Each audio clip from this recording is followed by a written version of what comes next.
जब भी हम रसोई में किसी नॉनस्टिक तवे पर खाना पकाते हैं या फिर किसी पुरानी फिल्म में डॉक्टर को सर्जरी से पहले मरीज को क्लोरोफॉर्म सुंघाते हुए देखते हैं, तो शायद ही कभी ये सोचते हैं कि इन दोनों में कोई संबंध हो सकता है। हाँ बिल्कुल, देखने में तो दोनों का कोई मेल ही नहीं लगता। सही कहा। आमतौर पर रसायन विज्ञान की किताबें ना अजीबोगरीब अक्षरों और गणित जैसे निर्जीव समीकरणों से भरी लगती हैं, लेकिन आज के इस गहन विश्लेषण में हम जिन स्रोत सामग्रियों को देख रहे हैं उनसे पता चलता है कि जब कार्बन के एक साधारण से ढांचे में कोई हैलोजन जैसे कि क्लोरीन या फ्लोरीन जुड़ जाता है तो वो पूरी तरह से एक नया अत्यधिक प्रतिक्रियाशील यौगिक बन जाता है। और इन्हीं जादुई यौगिकों को एल्काइल हैलाइड्स या फिर हैलो एल्केन्स कहा जाता है। हमारी आज की इस विस्तृत चर्चा का मुख्य उद्देश्य यही है कि हम समझें कि कैसे सिर्फ एक परमाणु के बदलने से रसायनों का पूरा बर्ताव ही बदल जाता है। बिल्कुल। और मजे की बात यह है कि इन यौगिकों का व्यवहार कोई रहस्य नहीं है। अगर हम आज के अपने रिसर्च और नोट्स को देखें तो पता चलता है कि ये प्रकृति के एक बेहद तार्किक पैटर्न का पालन करते हैं। मतलब दवाइयों से लेकर कृषि में इस्तेमाल होने वाले रसायनों तक बहुत कुछ इन्हीं पर निर्भर करता है। सही बात है। इन्हें समझना केवल किसी परीक्षा को पास करने के लिए जरूरी नहीं है, बल्कि ये समझना है कि हमारी दुनिया आणविक स्तर पर यानी मॉलिक्यूलर लेवल पर कैसे काम करती है। तो फिर चलिए शुरू करते हैं। किसी भी जटिल चीज को समझने का सबसे अच्छा तरीका तो यही है कि पहले उसे बाहर से देखा जाए। शुरुआत करते हैं इनके भौतिक स्वरूप से। रिसर्च बताती है कि शुद्ध अवस्था में ज्यादातर एल्काइल हैलाइड्स बिल्कुल रंगहीन होते हैं, मतलब देखने में एकदम पानी की तरह पारदर्शी। रंगहीन तो होते हैं, लेकिन उनकी गंध अक्सर उनकी पहचान बता देती है। जैसे अभी आपने क्लोरोफॉर्म का जिक्र किया, उसमें एक बहुत ही विशिष्ट अजीब सी मीठी गंध होती है। ओहो, वो मीठी गंध। हाँ, इसके अलावा अगर हम इनकी भौतिक अवस्था यानी फिजिकल स्टेट की बात करें तो वो पूरी तरह से कार्बन श्रृंखला या कार्बन चेन की लंबाई पर निर्भर करती है। अच्छा, इसे समझने के लिए क्या हम एक मालगाड़ी का उदाहरण ले सकते हैं? मालगाड़ी कैसे? मान लीजिए कार्बन परमाणु मालगाड़ी के डिब्बे हैं। हमारे स्रोत बताते हैं कि 1 से 2 कार्बन वाले यौगिक गैस होते हैं, मतलब एक छोटी सी ट्रेन जो बहुत हल्की है और तेजी से हवा में उड़ सकती है। दिलचस्प तुलना है। और फिर 3 से 10 कार्बन वाले यौगिक तरल यानी लिक्विड्स बन जाते हैं, और जब डिब्बे बहुत ज्यादा हो जाते हैं, मतलब उच्च कार्बन वाले भारी यौगिक, तो वे ठोस या सॉलिड्स का रूप ले लेते हैं। बिल्कुल सही। लेकिन मेरा सवाल यह है कि क्या ये बदलाव सिर्फ वजन बढ़ने की वजह से होता है, या इन अणुओं के बीच कोई रासायनिक शक्ति काम कर रही है जो इन्हें गैस से तरल और तरल से ठोस बना रही है? देखिए, सिर्फ वजन इसका कारण नहीं है। इसके पीछे वैन डर वाल्स फोर्सेस नाम की एक प्राकृतिक शक्ति काम कर रही है। Van der Waals forces? हाँ, ये अणुओं के बीच का एक आकर्षण बल है। होता क्या है कि जब कार्बन की चेन लंबी होती है तो अणु का आकार बड़ा हो जाता है, और सबसे महत्वपूर्ण बात, उसका सतह का क्षेत्रफल यानी सरफेस एरिया बढ़ जाता है। अच्छा, तो सरफेस एरिया का क्या असर होता है? क्षेत्रफल जितना ज्यादा होगा, ये वैन डर वाल्स फोर्सेस उतने ही मजबूत होंगे। ये मजबूत बल बड़े अणुओं को एक दूसरे से कस के चिपका देता है, और इसीलिए वे गैस से तरल और तरल से ठोस अवस्था में बदल जाते हैं। समझ गया। जरा इसे और बारीकी से समझते हैं। अगर ये वैन डर वाल्स फोर्सेस अणुओं को इतनी मजबूती से बांध कर रखते हैं, तो इसका सीधा असर इनके क्वथनांक मतलब बॉइलिंग पॉइंट पे भी पड़ना चाहिए ना? बिल्कुल पड़ेगा, क्योंकि किसी चीज को उबालने का मतलब ही है उन अणुओं को एक दूसरे से अलग करना। हमारे नोट्स में एक बहुत ही स्पष्ट क्रम दिया गया है। आयोडीन वाले हैलाइड्स का क्वथनांक सबसे ज्यादा होता है, उसके बाद ब्रोमीन, फिर क्लोरीन और सबसे कम फ्लोरीन का होता है। ये उसी सतह के क्षेत्रफल वाले सिद्धांत का ही अगला कदम है। देखिए, आयोडीन का परमाणु फ्लोरीन से बहुत बड़ा और भारी होता है, तो इतने बड़े आकार के कारण वैन डर वाल्स आकर्षण बल बहुत अधिक होता है। इन अणुओं की आपसी पकड़ को तोड़ने और इन्हें गैस में बदलने के लिए बहुत ज्यादा ऊर्जा या गर्मी की आवश्यकता होती है। इसलिए जैसे जैसे हैलोजन का आकार बढ़ता है, क्वथनांक भी बढ़ता जाता है। मतलब मिथाइल फ्लोराइड बहुत कम तापमान पर उबल जाएगा, जबकि मिथाइल आयोडाइड को उबालने के लिए अधिक गर्मी चाहिए। एकदम सही। लेकिन यहाँ एक पेंच है।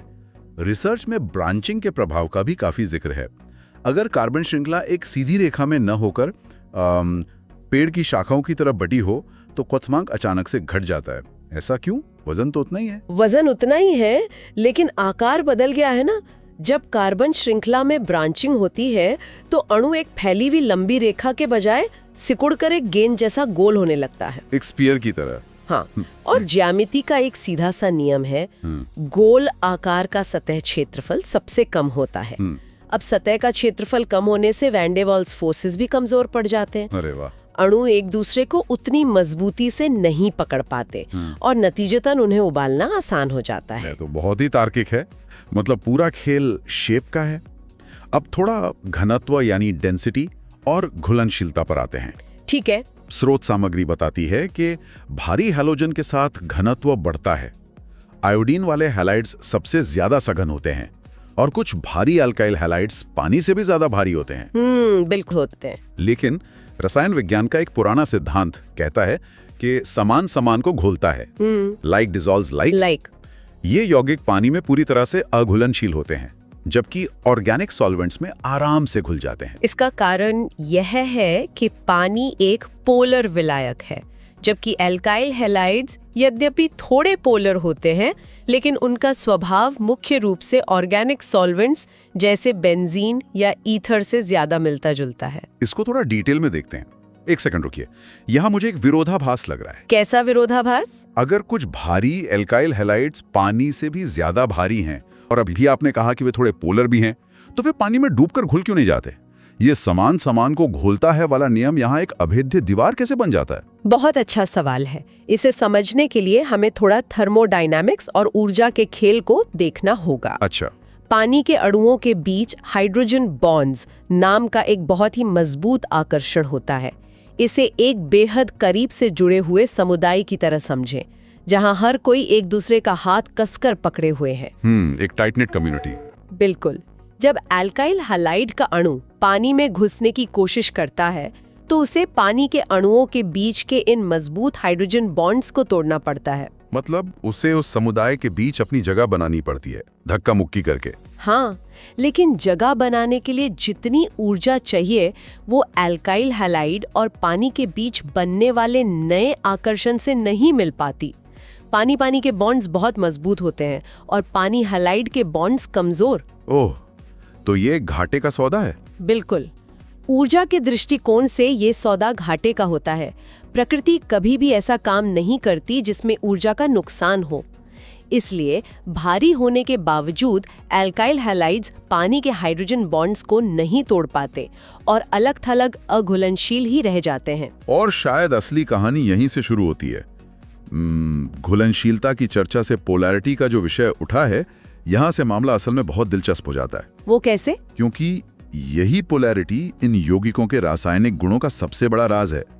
इनकी उच्च प्रतिक्रियाशीलता का असली कारण कार्बन और हैलोजन के बीच का वो पोलर बॉन्ड है, जिसे हम अक्सर कार्बन पर पार्शियल पॉजिटिव और हैलोजन पर पार्शियल नेगेटिव लिखकर दर्शाते हैं। क्या ये आंशिक चार्ज एक तरह के चुंबक का काम करता है? बिल्कुल सही पकड़े हैं। हैलोजन परमाणु, चाहे वो क्लोरीन हो या ब्रोमीन, कार्बन की तुलना में अधिक इलेक्ट्रोनेगेटिव होता है। मतलब उसे इलेक्ट्रॉनों से ज्यादा प्यार है? हाँ, वो साझा किए गए इलेक्ट्रॉनों को अपनी ओर ज्यादा ताकत से खींचता है। इस खिंचाव के कारण हैलोजन पर हल्का सा नेगेटिव चार्ज आ जाता है और कार्बन पर हल्का सा पॉजिटिव चार्ज। एक तरह का रस्साकशी, टग ऑफ वॉर का खेल चल रहा है, जहां हैलोजन लगातार जीत रहा है। और इसी रस्साकशी ने कार्बन को बेचैन कर दिया है। ये छोटा सा पॉजिटिव चार्ज पूरे अणु को एक रिएक्शन मशीन में बदल देता है। अच्छा, जो भी बाहरी रसायन, जिसे हम न्यूक्लियोफाइल कहते हैं, नेगेटिव चार्ज से भरा होता है, वो सीधे इस पॉजिटिव वाले कार्बन पर हमला करता है। पुराने बॉन्ड टूटते हैं और नए बनते हैं। इसी वजह से ये यौगिक सब्स्टिट्यूशन और एलिमिनेशन प्रतिक्रियाओं के लिए इतने मशहूर हैं। तो चलिए इन प्रतिक्रियाओं को भी गहराई से देख ही लेते हैं। सबसे पहले है न्यूक्लियोफिलिक सब्स्टिट्यूशन, जिसका सीधा मतलब है एक का जाना और दूसरे का आना। बिल्कुल। जैसे हाइड्रोलिसिस, जहां एल्काइल क्लोराइड को जलीय यानी एक्वस के OH के साथ मिलाने पर हैलोजन हट जाता है और OH समूह जुड़कर उसे अल्कोहल बना देता है, या फिर अमोनिया के साथ प्रतिक्रिया करके एमाइन का बनना। सब्स्टिट्यूशन का ये तरीका बहुत सीधा है।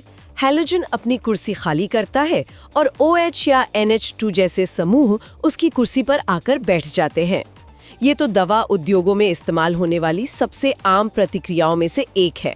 लेकिन इसी सब्स्टिट्यूशन में एक ऐसा मामला है जो पूरी तरह से हैरान कर देता है। आप किस मामले की बात कर रहे हैं? KCN के साथ कराते हैं तो हमें साइनाइड मिलता है जहां कार्बन से कार्बन जुड़ता है।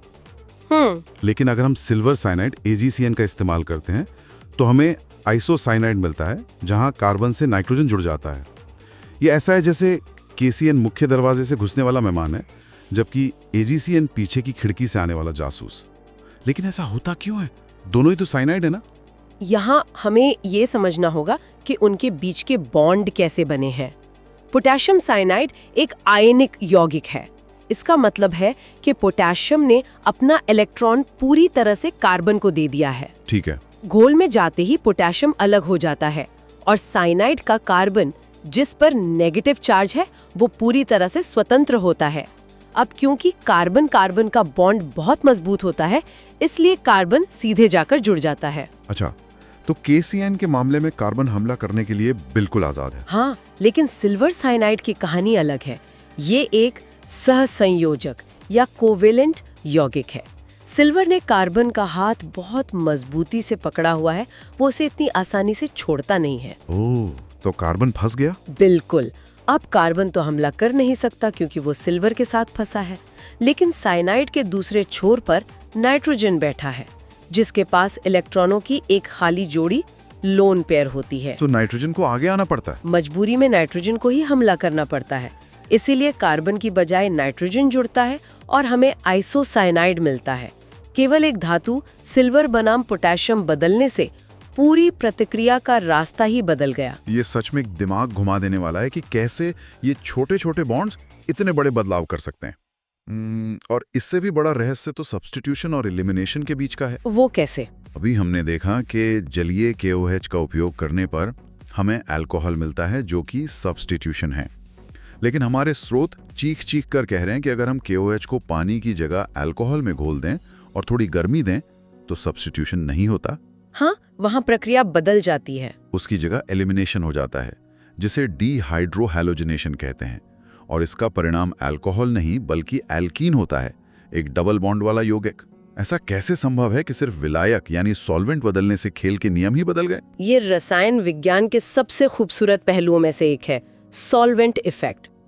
देखिए, पानी में KOH आयन पानी के अणुओं से घिरे रहते हैं। वे थोड़े भारी और शांत हो जाते हैं।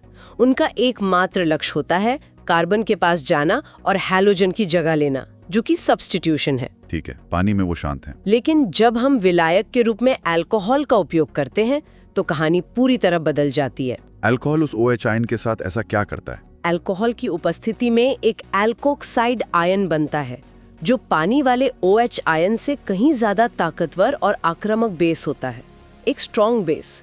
ये इतना आक्रामक होता है कि ये केवल हैलोजन की खाली की गई कुर्सी पर बैठने का इंतजार नहीं करता। तो फिर ये क्या करता है? ये सीधे पड़ोसी कार्बन पर हमला करता है और वहां से एक हाइड्रोजन को जबरदस्ती छीन लेता है। मतलब वो बगल वाले घर से भी ईंटें निकाल रहा है? बिल्कुल सही। एक तरफ से हैलोजन निकलता है और दूसरी तरफ से हाइड्रोजन। दोनों कार्बनों के पास एक एक खाली जगह हो जाती है। अब इस अस्थिरता को दूर करने के लिए दोनों कार्बन आपस में एक डबल बॉन्ड बना लेते हैं और हमें एल्कीन मिल जाता है। पानी में वो एक विनम्र मेहमान था, लेकिन अल्कोहल में वो एक आक्रामक हमलावर बन गया। अद्भुत। सिर्फ विलायक के बदलने से रसायन की पूरी पर्सनैलिटी ही बदल गई। चलिए अब एक और रोमांचक क्षेत्र में चलते हैं जब इन एल्काइल हैलाइड्स का सामना शुद्ध धातुओं से होता है। हाँ, मेटल्स के साथ रिएक्शन। वॉट्स प्रतिक्रिया या वॉट्सी एक्शन में एल्काइल हैलाइड सोडियम धातु के साथ प्रतिक्रिया करता है।